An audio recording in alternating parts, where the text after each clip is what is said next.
Hello. Um, so I saw the Backrooms movie, and I want to talk about it. Now, I see lots of media. I read lots of books. I only bring them forth when I think there's something that is actually interesting to somebody with avoidant personality disorder. Um, Backrooms is a straight up. It is a considered a horror movie. That's not the most interesting part of it. That's not even the biggest part of it, but it does have some jump scares. It does have some violence and blood, and especially directed toward women. It's a little cringe, but that's actually a very minor part of it. If you're going in expecting to be scared, no. Also, the background of it is the reason why I was interested in it is, of course, you've seen, like if you saw the last video that I put up, actually it wasn't the last video, any one of these videos that I put up, made a photo essay of a trip that I took, and that was over 500 pictures, and that was not even slightly what I took in those 3 days. I take a lot of pictures beside the videos that you see here. And I used to be really active on Instagram, and I took too many pictures. It got too much of an issue for me to try to keep up with it. So I basically abandoned Instagram.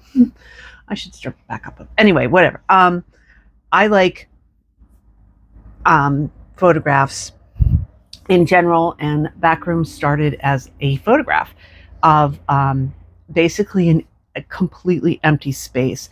And I thought it was really interesting, and I think in general, it's really interesting to me to find these empty spaces. It's a liminal space. Means it's a transition space. So it'd be like a hallway or something.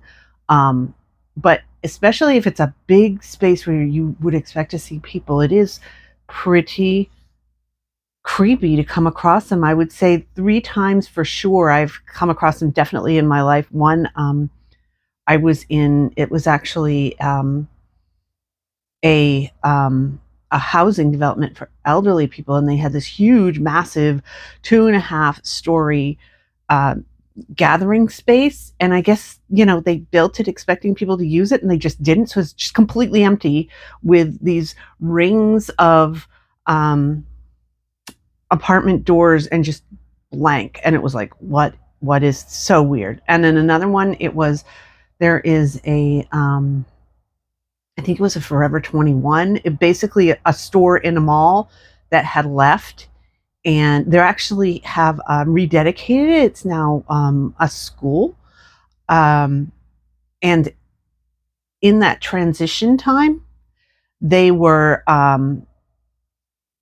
trying to get it going. So they had sort of rented this space, but they were only using a very small portion of it, and it was open because they were having like some sort of open class. And so I went into the area that was not being used, and it was just like this huge space of what used to be a retail environment.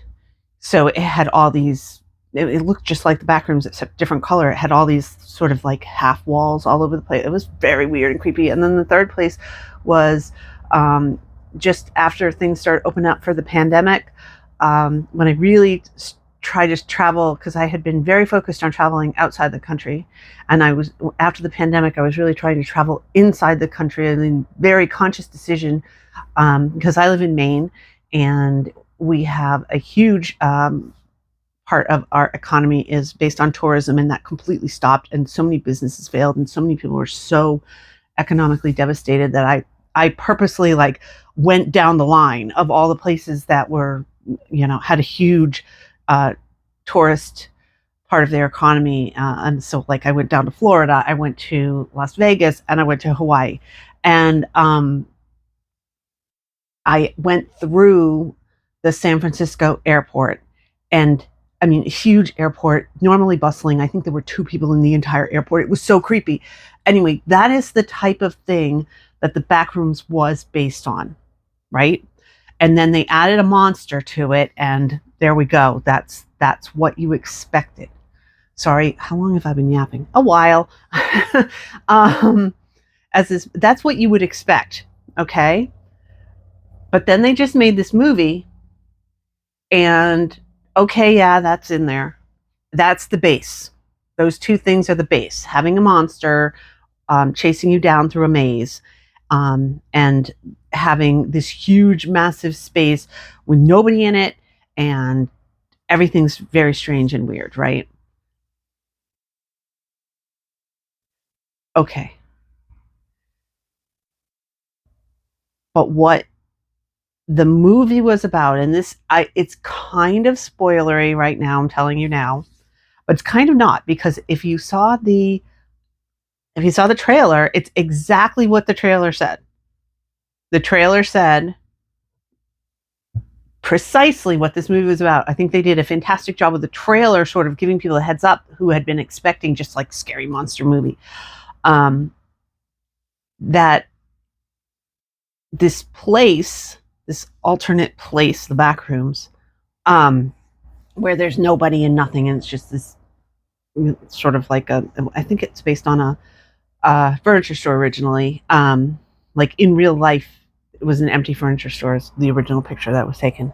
Anyway, so imagine a massive furniture store that goes on forever without the furniture in it. Backrooms, okay.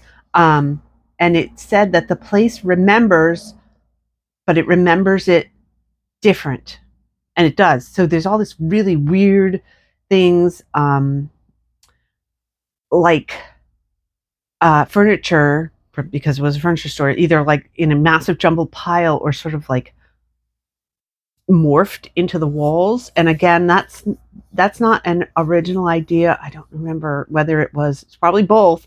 Like in Star Trek, when they were doing the people would move from like the ship to the planet, they would just like disappear and then reappear, but sometimes it wouldn't go correctly. They also did it in Harry Potter. I think it's same exact thing. I think they call it splinching or something, where you're not quite together the same way. That's what it's like. It's like there's like, a chair or something, but it's half in the wall. Okay, because it's remembering there's supposed to be a chair there, but it's not quite remembering it correctly. And basically, it. So here's the point.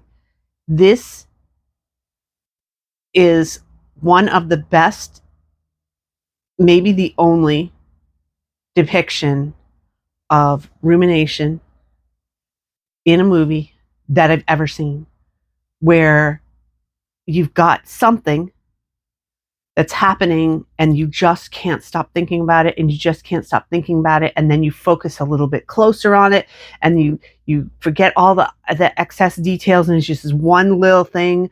I mean, it is a movie about rumination, period, and it's fantastic. And if you want to see, I mean, it's also gross. It ends very badly, but I mean, you know what? Guess what? If you spend all your time focusing on your memories and your regrets, yeah, that could kill you. I mean, this movie makes it absolutely, physical and blunt. Basically, that's what it's doing. It very much describes what it's like to be stuck thinking about something over and over and over again, and not like even exist in the world anymore, and you're just stuck in that one thought process. You can't get rid. It's phenomenal for that. It's phenomenal for that. Now there's lots of things in it that, like I said, violence against women specifically, it's kind of like, oh my goodness. But and the horror part of it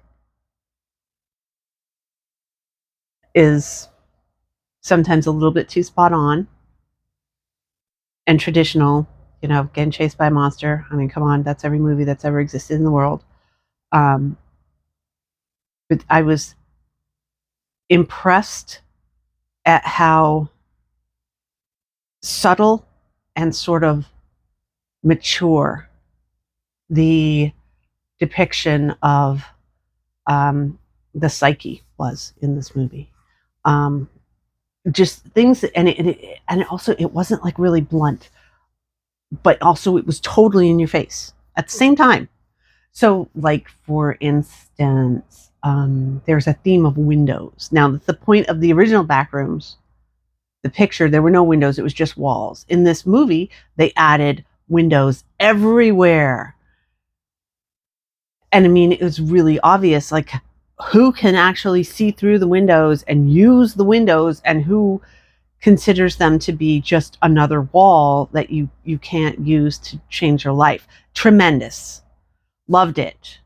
But again, it's in a horror movie. But if you want to see, seriously, the best depiction I've seen about rumination and how it can drive you crazy, which of course is a lot of what avoidant personality disorder is that you think about the past, you can't let it go, and you can't imagine a different way than how it happened in the past. And that is a huge component of avoidant personality disorder, is protection, as opposed to, in this case, the guy was just basically, angry about how everything happened, and he's just like, it shouldn't happen this way, and everything should be different. And so he was focusing on that instead of actually changing his life, and feeling extremely stuck, like physically, literally stuck, because he's in the back rooms.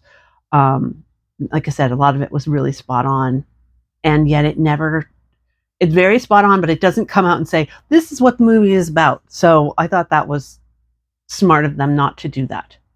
The closest thing was the line that was in the trailer, which is something like, the place remembers, but it remembers differently every time, or something like that. That is the closest it gets to actually explaining what's going on. It just lets it be and lets it breathe. And then you're like, oh, wow, you just experience it. It's kind of great. So I just want to put that out there, that this exists. So if you want some validation, kind of, it's weird to say that, but seriously, if you want some validation that, the rumination that you go through is real, the effect of being caught up in it is real, bingo, this is a movie. This is a movie that'll do it, with the caveat that it is a horror movie, but also that all the people that are going expecting it to be a horror movie are just like absolutely getting their minds blown, because I actually had it recommended, believe it or not, I had it recommended by about 6 people to me to go see this movie, and they do not know that. Most people in my life don't know that I actually have avoidant personality disorder. So these are people that just like know me, were like, this was a movie you got to go see. And they were right. It was great. It was a great recommendation. And so I'm recommending it to y'all too, if you can tolerate the horror part of it, just to watch rumination happen, and the effects of rumination. Tremendous. Anyway, see you next week.